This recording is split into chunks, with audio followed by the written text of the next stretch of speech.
Yeah, look at that. Yeah, you got to We listen, made everybody. it. Hold on, yeah. We finally, everybody, take a little look. Hold on. I'm going to give you There guys it a second is. to look at the. Look at this. Listen, everybody, we want to welcome everybody to the first ever episode of the Hard Corner. We've been talking a lot about it for a minute. You've been hearing about it online. First of all, Patreon. I want to thank you for making this happen. You guys give me the extra wiggle room to come up with these extra ideas and have a little bit more extra time to play with stuff. And long story short, our culture needed a home base where everybody could go in on a weekly basis and tap in, get the 411 on what's going on all around the planet on anything counterculture, underground, metal, hip hop, rap, tattoos. If you're against the mainstream, and even if you're in the mainstream, but you're against the mainstream, that's what we're about. And I had an idea. I said, I figured, let me get somebody who's addicted to the culture as much as I am. Let's welcome everybody to the Smoking Word family, Smoking Word TV, the hardcore. And by the way, the hard corner, the name from my boy over here. Let's welcome Busky to the fucking Smoking Word family. Wow. It's an honor, bro. Honestly, it really is. But Busky, finally, we made it happen. Hell yeah. And I'm stoked. Yeah. I was telling everybody, we've been working. People don't know, but we've been working on it a lot. And we're finally here. I wanted to make sure it was right. We have to represent the underground the right way. Everything is done in-house. Everything you see, fellas and fellettes 100%. and it's and ats and thes and whatever you want to call yourself, everybody's included. Every week, tune in, patreon.com/the smoking word and catch the hard corner. And YouTube, you might get it later if you behave. But That's anyway, right. Where else? What better place to start with? Even though right now we're a little behind, but we're going to bring everybody up to speed. Let's give the 4-1 on the Black and Blue Bowl. I had Valeni on and Ezek and Gallo recently to just tap in a little bit, but for everybody who knows, I wasn't there, but Busky, you was just the man. Day. It was great. New venue for the bowl, which was cool. It's always, nice to go somewhere new and refreshing and get the, a new lay of the land. So the venue was super cool. Everybody was hospitable. You did all the shows. There was a Friday, Saturday, Sunday. Yeah, it was a Friday, Saturday, and or was it a Saturday, Sunday? I forget. It all blends together. But it was only a 2-day, which is nice. And there was a terror show after one of the other shows, so it felt more like a bigger event than it actually was. But it was great, dude. I was there early for Saturday, and and who did you catch? Because Valeni I think he was plastered, 2 days before. So he even said, I didn't get to catch a lot of people. He was busy hanging out, but I was curious because they had a good batch of newer bands and bands kind of doing their thing. Yep. I got there for Combust. So that was the first band I got to check out on the first day. And they're dope too. That band is dope, man. They really are. And they're like, they're modern New York hardcore to a fucking T. Yeah. So they were really dope and probably one of the highlights for me. I like the young shit. I really do. I enjoy seeing bands start from the ground up. I enjoy the process of watching these bands go from a demo band to a first record to a second, third record. And Combust is sort of one of those bands for me. They've been around for a minute. These guys have been working for a minute, even with other bands that they were in. And they just really fucking nailed it. So they were amazing. I saw Sub-Zero. They were great. They've been doing their thing too. They've been playing around. I've been seeing a lot of shows with them. I guess they're doing their thing. Sub-Zero. Who else was on that? First of all, that first day was ridiculous. Seeing it, I was like, if you don't go to this show and you live in New York or within 2-3 hours, you might want to change your music genre. Yeah, because the whole weekend was stacked, but that first day especially was really killer. Crown of Thorns was amazing. They had a really good set. I seen I love the band. I hate Ezek sometimes, which I love him because I love him so much. But no, I seen the footage. They killed it. He's been killing it lately. The bands, every version of the bands he's been doing lately are definitely on point.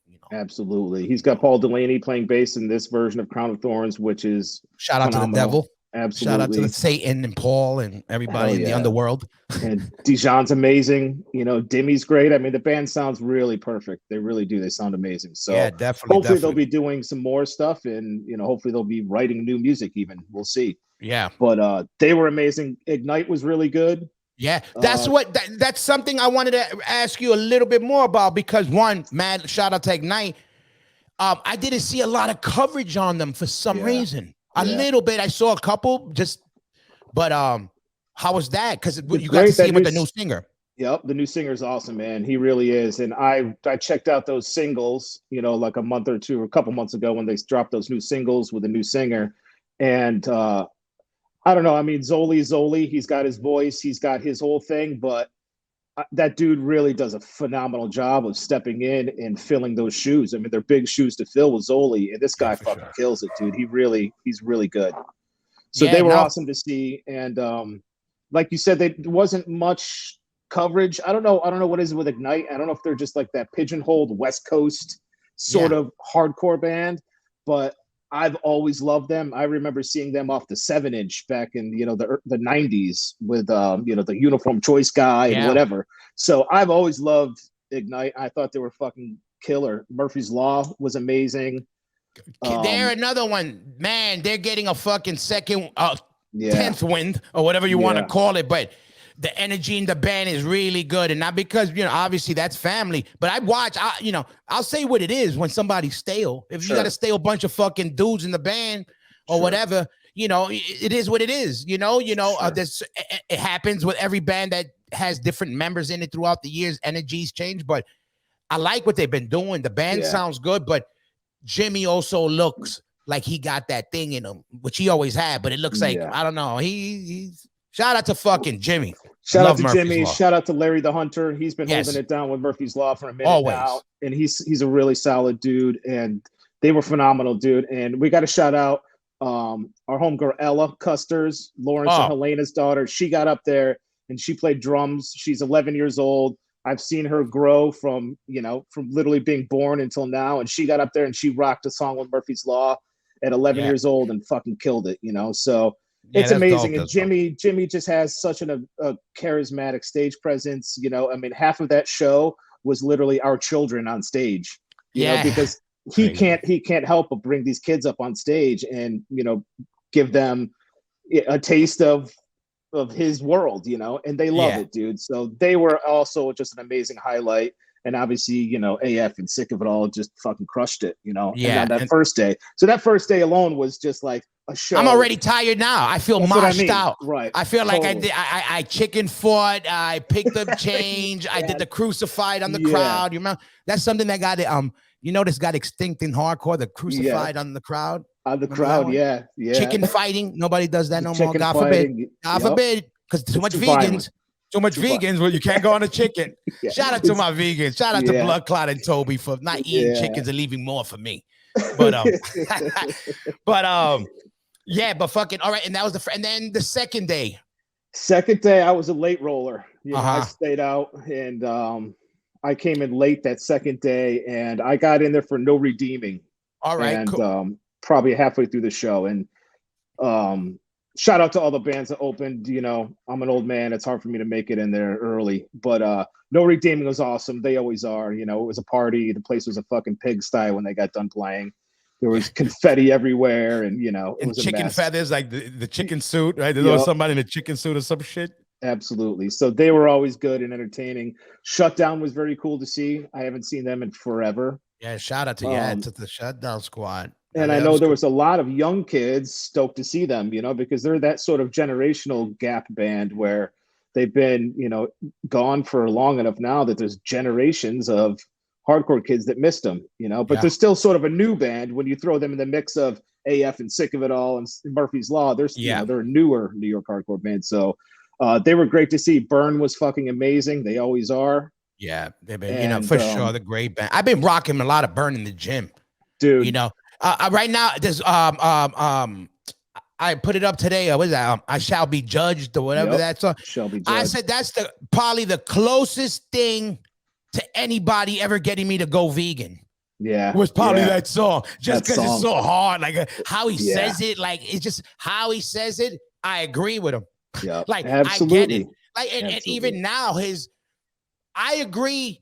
I agree with the message then, but I like how he puts it nowadays more where it didn't back in the day. It felt more like, oh no, you're trying to tell me how I should eat. Now he's just kind of saying, now, shout out to Chaka. Oh, dude. Shout out to Burn, big time. Absolutely. Sure. He's one of my favorite wordsmiths, lyricists. I mean, he really has an incredible way with words. And that band just has an energy to this day that, like, right now I have goose chills just thinking about seeing Burn, and it's really like that. They are just energy, 100% energy. He's definitely our James Brown. You know what I mean? Yeah, hell yeah. That just energy and wow, and it's just even that even how he hits his vocal parts on spots where he's hitting it like man, he just got that kind of swag. Shout out to Chaka, hell yeah. Yeah, Gabby, all them shot and fucking Powerhouse played, right? No, Powerhouse didn't play. They did it. Oh, they weren't. But were they in town or was it? Why am I getting confused? I don't know. I saw Ernie. Not Ernie. Eddie. You know what? I'm getting confused because I played the show with Hazen Street and I saw Powerhouse, so I'm getting everything. Mishmash. Yeah. No, Eddie was definitely there. It was cool to see him. But no, I wish they did play. Yeah. I wish. And then so it was Burn, and I then obviously Madball played. I heard that, and then what the cool thing was that the Terror show. Terror was playing in New York for everybody that doesn't know that day, and they ended up playing. I heard literally like across the street or something. Next they set door, it up basically. Yeah, next door, basically. Yeah. So as soon as Madball finished, I think they worked it out so that the Terror show would start, right after. So there was no conflicting, schedules. So that was nice that they accommodated that at least. And pretty much, that the Madball show ended, B&B Bowl ended, and a majority of the block just sort of walked over to the next venue and walked in. And that was a part of the tour they were on with, I forget, Pain of Truth and Sanguisugabogg, like one of these new metal bands. And those guys, I've been hearing about them for a minute, and I could never pronounce the name. Yeah, it's wild. That logo is out of control. It's the Mexican thing, though, right? It literally just looks like tree roots. It looks like if you took a picture of branches of a silhouette of a tree in the sky, that's what it looks. It just looks like a bunch of worms and tree roots. And I'm like, man, that's dope that it worked out. One, it's always hard when there's conflicting shows, and then on top of that, it was good that it worked out where they could fall into place where people could hit both. You know what I mean? And for sure, make something that could kind of separate people, kind of still make it happen. You know what I mean? So that was cool. I saw that shit. Yep. And fucking, but that was cool. And then that went on. No, so I was good. I'm glad a lot of B&B's back then, Yeah, absolutely. It was killer. And I feel like every year, it's a new thing every year, and there's always the staple bands. It's always a New York event. There's always, a good time. But every year it's, it's changing, and it's just, I think it's getting better and better every year, so. Yeah. And then, that was dope. And I was going to try right after that, a little bit more recently was, AF having the great thing for people that know, AF actually got to play, for people listening, a lot of people internationally listen, but, AF, hardcore bands don't usually get to play these big festivals like we do in Europe, in America. Yeah. And AF has been lucky to be getting on some, and they actually got on a really good one recently. It was on the AF Sick of It All tour, and that day, who was playing Guns N' Roses? I forgot who huge. The fuck. Long story short, AF got to hit the stage for about 11 minutes. Then the show got shut down, but hardcore was in the building, and they got to kill it. So shout out to AF, but that, it looked good, but it sucks that the one chance, it won't be the last, but finally a chance to do some big Willie shit in America. They only get 11 minutes, but it's all right though. Less is more sometimes. It was that little teaser. That's what she said. That's what she said, but that's why she ain't here no more. That's why I'm here with you now. But anyway, it's me and you now.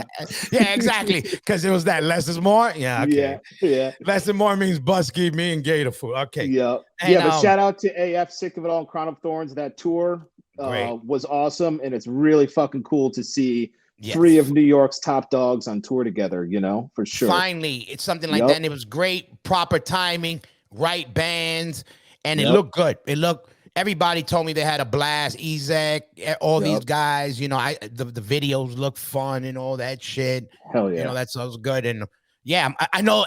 And coming up, we got, there's a bunch of shows coming up. There's a lot of random shows. We'll be keeping everybody up to date as we go. Because next week we're dropping another one, but we have This Is Hardcore coming. We'll be tapping into that. Madball got a bunch of shows coming up, and there's a lot of bands that'll be touring around, and there's also new music out. Yeah, like tons. Obviously, we got my brothers who just dropped an EP. Yep. Shout out to Chris Powerhouse. Hell and yeah. everybody out there who's looking for new music and wants to listen to some OG shit. Powerhouse dropped a new EP, the Renegades EP. Yep. It just dropped. It dropped already, right? I think pre-orders are going up maybe this week already or something, but I think pre-orders are up already for it. That's the cover. I was fortunate enough to do the layout for the whole thing. Oh, dope. That's the MQ can. I just noticed that from right here. Yeah. So and again, this is one of those projects that was a total, family project in-house. MQ obviously did some artwork for it. I did the layout. Our brother Ricky at Pirates Press is going to be pressing it. Shout out to Pirate Press, Ricky, and everybody. Yeah. Listen, everybody out there. Hold on real quick, everybody out there. The people we're naming, this is all our family, and these are people involved in the scene. So I just want to make a point. When I say and we say in-house, and we mean in-house, we don't send it to Amazon. Shout out to Amazon. I don't hate on them, but we're not sending stuff to other people to do something and then put it out for us. This is doing by us the way we want it, and everybody coming together to make these things happen. So shout out to Pirates Press, but absolutely. Yep. And Pitchfork, our brother Warren is going to be releasing it on the Pitchfork label as well as Upstate Records. And it was produced by our brother Lars Fredrickson from Rancid. So I mean, this is one of those projects where it literally was a family project, using our resources, using our people, and it was an honor to do it. I think the layout came out great. It was fucking awesome to work with some of MQ's artwork. And even the photos were done by my buddy Jeremy. So you'll see once you get the layout, there's some really cool photos, some cool little MQ stuff in there. So check it out on Pitchfork and up on Upstate Records. I think the pre-orders are available now. So yeah, definitely. Big shout out to Upstate Records. They definitely doing a lot for the East Coast, just in general, the scene in general, like supporting, re-releasing stuff and just being involved. And shout out to them for real, big time, and everybody, especially and shout out to everybody to come together to make these things happen, because everybody nowadays is also, it's hard to get, everybody's busy. So to labors of love, we need a lot of love making sometimes. Absolutely. And we don't always got the stamina. It's just the two of us, right? And there we go. And then fucking what else is out? What else is out right now, you guys? So but we're gonna have all the info also in the notes and everything, where you could pre-order the Powerhouse Renegades EP and all that stuff for sure. So look out for that. And what else we got on here? What do you got? You got anything new you want to shout out? Yeah, no, but we still got, I just saw on here, the Madball. I actually wasn't on it, and I actually didn't hear it. I heard snippets and people were sending me, but I heard it was really cool. Shout out to 185 Miles South podcast. Yes. He did I don't know, a couple part series. I don't know, it's a one-parter with different people on it. Actually kind of a cool concept and like idea. Like a deep dive on the Set It Off record. And he basically had a couple guests come on, and just Richie Crutch, Maddie Henderson. It just had people sort of just speak on the record and what it did, the influence, obviously some of the behind the scenes stuff with Freddie that was on it, Maddie. So it was a super, super cool episode. And I'm pretty sure they're doing an Earth Crisis one next, like a Firestorm deep dive. Wow. Cool. And I did a little sound clip for that too. So that'll be coming out cool. That'll be coming out soon. But yeah, that podcast is awesome. 185 Miles South. shout out to Zach. And yeah, no, he did a good job from what I've been hearing. Like people sent me Yeah. some snippets, and Maddie asked me to do it, and I would have done it, but everything has been so crazy for me. But Sure.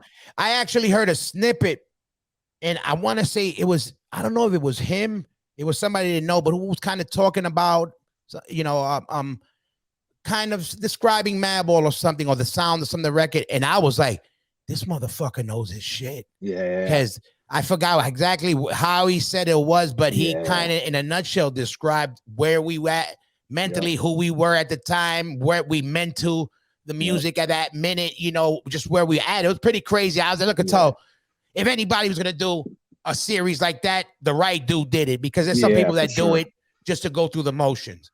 Yep. You know, just to boost their own name almost. Like he really knows how to do. He's a legit hardcore dude. You know, Zach's an awesome dude, and Daniel from Over My Dead Body, he's another host on there. Two really awesome dudes that have been around for decades, so they know their shit for sure. And I'm glad I stumbled on it because of this, because I've heard about it, but I didn't. But I really like it because, you know, there's 1,000 podcasts and they're all cool, whatever. But I also like some, you know, I like when some things are kind of dissected. You know, I'm not the normal things. I like you know, dissecting music and moments and what got people there to that moment. And for sure. So, you know, it's not important to everybody, but that's the kind of shit I like. And he seems, or one of them, or both, seem like they really knew their shit. Because but it's a cool concept to do the deep dives. There was also, speaking of deep dives, now that reminded me of shout out to the This Is Hardcore podcast and Post America podcast and the Broad Street Beatdown podcast. I believe that's it. But basically they did a 2-3 part podcast series on the Terror album. Which was also, you know, again, a banger these are the album. things. Yeah, I shout out to Terror, absolutely, putting out a you know, great record. You know, Vogel hit me up with that a while ago, and you know, Terror is Terror. You can't, you know, you can't fuck with them. You know what I mean? Shout out to Todd Jones. Yeah, Todd Jones too, who was a big part in producing the new record too. He's obviously an original member, dating way back. So shout out to Todd Jones as well, and everybody in Terror. I mean, they're, you know. Yeah, I definitely want to get Todd Jones on the podcast because you know, I like the way that guy thinks. You know, he's definitely again out the box. You know, I love when people like the music is going one way and somebody goes left, but still with the same ingredients. You know what I mean? And like, you know what, this is again, I don't want to get too far off course here because it's whatever, but that's a dude that has recreated the hardcore scene, I feel like 2 and 3 times now. I mean, I think that he recreated the hardcore scene when he started Terror. And I think that with Nails, even, he totally recreated the hardcore scene again. And you're now 10 years past Nails, and you can hear it with all these new death metal hardcore bands that are coming out, you know. And I feel like that all came from Todd Jones, really. And definitely the Nails did some shit aesthetically and also sonically, being, again, you know, an extreme, but not just your typical, okay, we're just going to tune down and play some dope, heavy, you know, just metal. It's got its own, you hear the punking, and but it's done in a certain way. You hear the discharge, you hear the infest, you hear all that shit. It's exactly that shit. And fucking, out of everything. And also, I want to shout out an old school friend of mine who just happened to pop back up on the scene. Shout out to Junior and Nobody's Perfect. Old school band, and they're back at it. You know, I got a DM out of nowhere the other day, and basically an old friend from Brooklyn.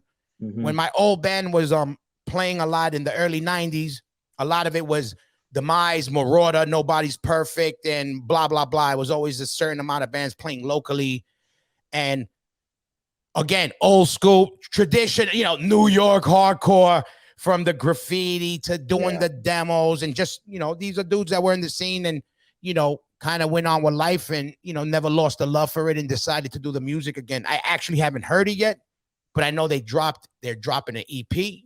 Awesome. And and that's it. I think they're going to be doing some shows. So I hope they could be doing that. And I'm pretty sure there's a single on Spotify I think one of them, I don't know if it's a new song or something, but if you check on Spotify, I'm pretty sure there's a single up there.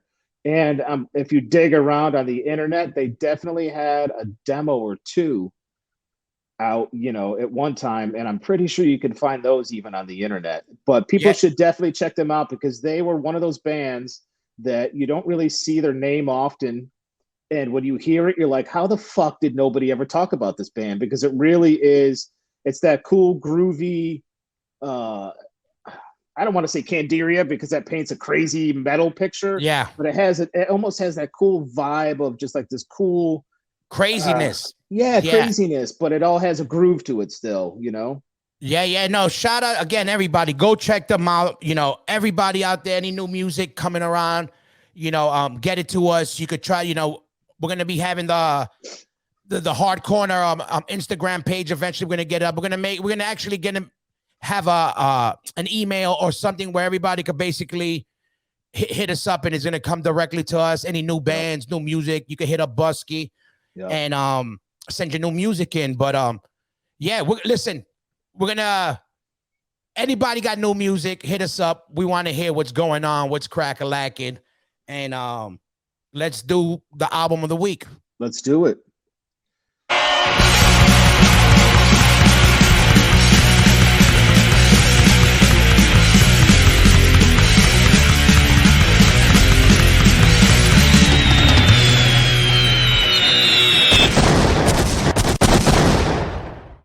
And just like that. Look at you. That's how you get it done. You mean look at us is what you mean. But listen, shout out to Gator Food for killing it. Listen, we're not fucking around. When I tell you we ain't playing games, we ain't playing games. The mission is to take the culture to the next level, and that's the plan. But anyway, the record of the week, Busky. Oh, man. Talk to me. Well, I'm coming off the heels of the B&B Bowl. I'm coming off the heels of seeing Agnostic Front live. And I got to go with AF live at CBGB just because they are one of the best live bands in the world ever. Yes. And that record is probably the best live record in my eyes in the world. It's hands down the best live hardcore punk. Absolutely. Even metal album out. Period. Heavy, thrash or whatever. You cannot touch it. You know how you know it's classic? When the talking in between is fucking it's embedded in time. Yeah, dude, you could make a record out of just the stage banter. Exactly. You really could. You could make a record just off of that because it's so classic. It really is. How ill would be an idea like that? Get like, classic dudes doing their interpretation of some of those rants. Oh, yeah. Like, like, if you guys don't stop fucking around, I'm going to pull the plug and all that bullshit. I grew up with all that, those sound bites in my head. Yep. Insane. And that to me is what helps make that record such a classic, is it's not just the live songs, track 1, track 2 with the live music.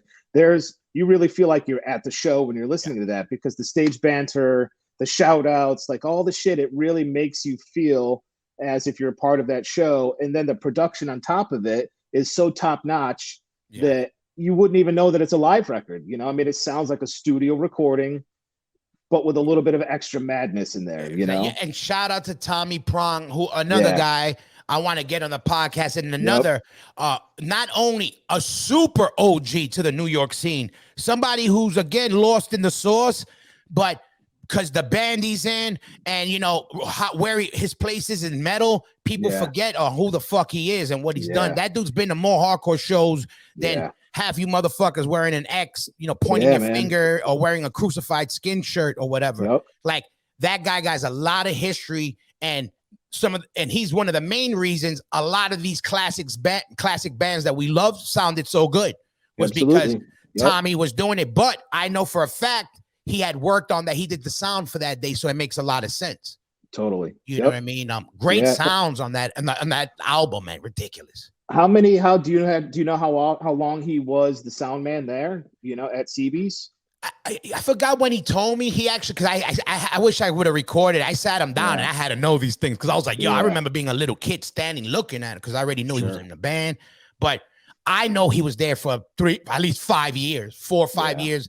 I'm talking about I'd go to Youth of Today shows and he's doing the sound. I'm going, you name it, he was doing it. Not just the Big Willie or the crossover, but he was doing breakdown, maximum penalty. He'll name shows to you, and you'll look at him and it'll feel weird because you're like, you expected to come out of a dude that looks like Civ or somebody.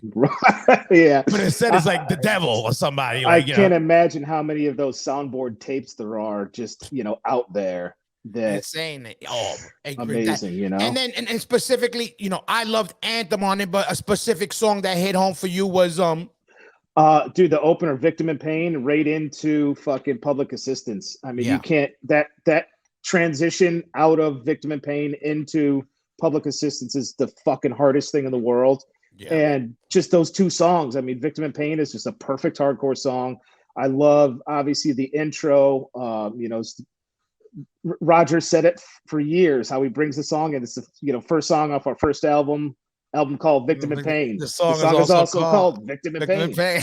Which is also like, I don't know the proper word that has something to do with moron, oxymoron, moron, or whatever. But that shit is hard. It's amazing, and like I said, there's just something about that record that it's timeless. It's a fucking perfect hardcore record and a perfect live record. It really, I swear to God, I got goosebumps. Yeah, dude. I Me swear too. to God, I just got because that record really is again, with the ranting are just the banter is just as strong as the songs, and Public Assistance especially is a very touchy song, especially lyric, content wise back then, and don't forget about it now. Even now it's crazy. But again, coming from where we come, what I loved about it, again, another reason the hard corner was necessary, somewhere where you could give your idea, your interpretation of what's what without, it is what it is, everyone's going to have their own sort of interpretations and, their own perspective on things. So exactly. And a song like that is touchy, and nowadays content-wise on the lay of the land today, but it's very important because doing stuff like that is kind of what our whole movement was built upon, was talking about subjects that people didn't want to talk about if they were right or wrong. That was up to you. And we can't rewrite history. History is history, and part of history is its time and place. So things that are happening nowadays, this is our time and place, and you can't necessarily refer to these things today in the context of things from 1989, because that's a time and a place from fucking 1989, Exactly. And lyrics, music, any of that shit, graphics, artwork, it's all time and place, especially this movement, which is literally, on the ground, boots on the ground type of a movement where you're talking about shit that's happening, current events in the streets or in the world, so. Exactly. And that's the whole point of this show, to get at you every week. Tune in and make sure we're here to give you the 411 on the planet. We don't got our ear to the streets. We got our ear to the planet, to the universe right now. Our chakras are open, party people. But listen, shout out to everybody tuning in, and mad love. And I would crack a bottle of champagne to Chris in the first episode, but I don't got that. But listen, tune in next week. The Hard Corner's in the motherfucking building. Hell yeah. Barsky, we out. Peace.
They don't get enough. I said, this is how. Take all this is.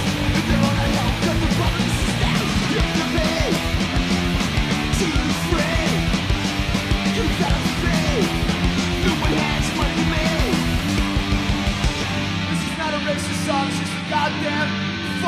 you.